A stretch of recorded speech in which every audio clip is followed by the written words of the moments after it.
Hello, আমি আবু নাসের। আজকে এসেছি সম্পূর্ণ নতুন একটি অ্যাপ্লিকেশন নিয়ে, video editing software Sony Vegas movie studio নিয়ে।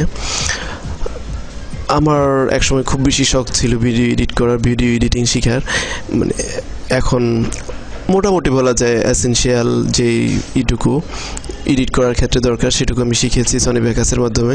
প্রফেশনাল একটি অ্যাপ্লিকেশন আপনি শিখতে পারেন পার্সোনাল ইউজ এবং প্রফেশনাল ইউজের জন্য। সনি ভেগাসের যে এসেনশিয়াল যে ট্রেনিং 3 থেকে 4টি ভিডিওর মাধ্যমে আমি আপনাদেরকে কমন যে আইডিয়াটুকু সেই আইডিয়াটুকু দেওয়ার চেষ্টা করব। সো প্রথম যে টিউটোরিয়ালটি, এটাতে আমি ওয়ার্ক স্পেসটার সাথে একটু পরিচয় করিয়ে দিই। এখানে যে লেয়ারগুলো দেওয়া আছে দেখুন, এখানে আমি একটু জুম আউট করে নেই। দেখুন মাইনাসে ক্লিক করলে জুম আউট হচ্ছে, প্লাসে করে জুম ইন করতে পারেন।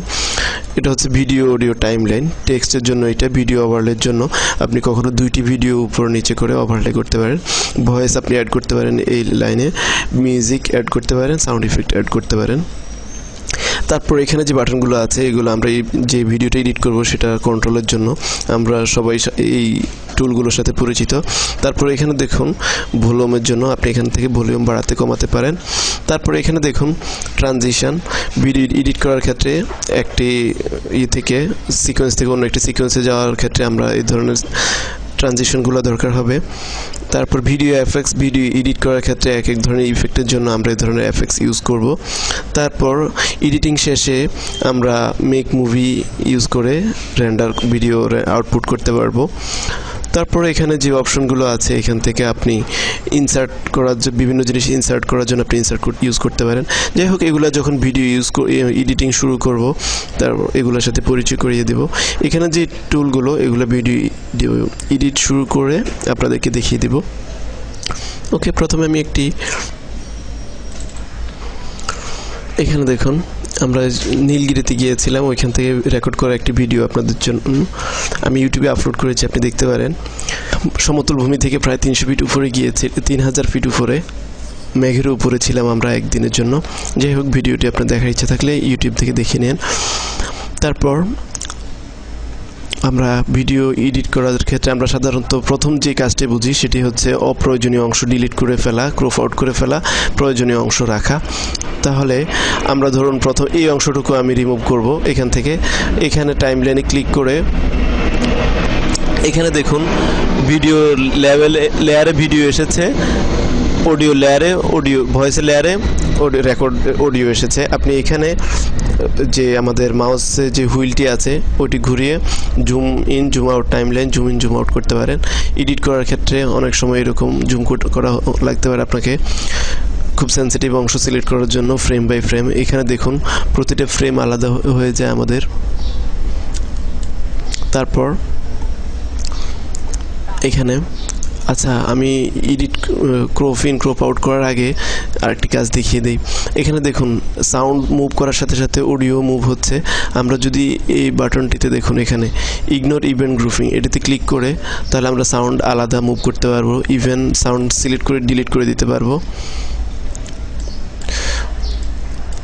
আবার কন্ট্রোল জেড দিই, সাউন্ড চলে আসবে। কন্ট্রোল জেড দিয়ে আপনি আনডু করতে পারেন। এইটাকে আমরা আনচেক করে দিই, তাহলে আমাদের অডিও ভিডিও সিনোরাইজে কোনো সমস্যা হবে না, একসাথেই চলবে। তারপর এই বাটনটিতে ক্লিক করার সুযোগ সুবিধা হচ্ছে এরকম, আপনি এখানে এস দিয়ে ডিলিট করে দিন, একটা অংশ ডিলিট করুন।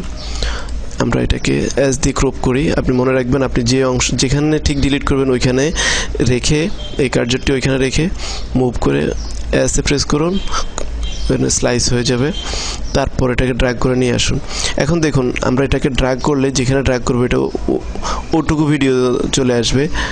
আর যদি আমরা এটা এই বাটনটি চেক করে দেই তাহলে দেখুন আমরা এটার উপরে যখন নিব সেটাকে ওভারলে করে এখানে দেখুন আমি করে জুম করে দেই, তাহলে আপনি দেখতে পারবেন এখন সে ক্রস হয়ে যাচ্ছে। তার মানে আমরা আরেকটু জুম করে দেখাই আপনাকে।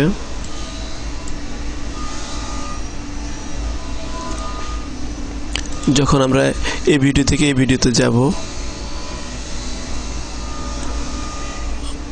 এখানে আমরা বুঝবো না, যেহেতু আমাদের দুটো ভিডিও একই রকম। আমরা দুটি ভিন্ন ভিডিও যদি আনি, যেমন আমরা এখানেই আরেকটি ভিডিও আনি, ওপেন,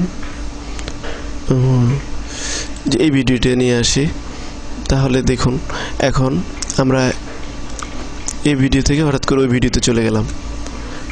আবার যখন আমরা এটিকে ড্র্যাগ করে এটার উপরে নিয়ে যাব, তখন দেখবেন একটা ক্রসের মধ্যে হয়ে গেছে। এখন ভিডিওটা ওভারলে হয়ে যাবে।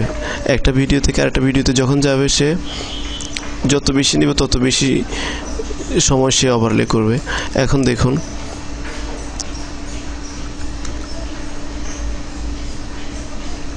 ঠিকভাবে প্লে হচ্ছে না। এখান থেকে ভিডিও প্লে কোয়ালিটি আপনি গুড, ড্রাফট, অটো দিয়ে দিতে পারেন, তাহলে কোয়ালিটি একটু কম, র্যাম কম খরচ করবে। দেখুন না, আরেকটু কোয়ালিটি ভালো করে দিই, ভিডিও প্রিভিউ কোয়ালিটি গুড, ফুল দিয়ে দিই গুড, তাহলে দেখুন সে ভিডিও একটা থেকে আরেকটাতে ওভারলে হয়ে যাচ্ছে। আমি যে জিনিসটুকু বোঝাতে চেয়েছি আপনি নিশ্চয়ই বুঝতে পেরেছেন। তারপর ট্রানজিশনে যাই। এখানে আমি একটা ট্রানজিশন ড্র্যাগ করে এনে এটার উপর ছেড়ে দিই। তাহলে এবার দেখুন আমার যে ভিডিওটি ওভারলে ছিল, এখন ওটির ওভারলে থেকে যে ট্রানজিশন হবে। এখানে দেখুন একটি ভিডিও ইফেক্ট আসতেছে, ট্রানজিশন, পেস্ট, ফুল। আচ্ছা, অন্য একটি ট্রানজিশন আমরা ইউজ করি। এটাতে ক্লিক করে এখান থেকে আপনি ইফেক্ট মুছে দিতে পারেন। 3D আমরা এরকম একটা ট্রানজিশন ড্র্যাগ করে এনে ছেড়ে দিলাম। তারপর দেখি, এবার দেখুন এখানে পেজ টার্ন করার মতো হচ্ছে অনেকটা। এভাবে আপনি যে কোনো একটি ভিডিওতে ট্রানজিশন ইউজ করতে পারেন। প্রথম পার্ট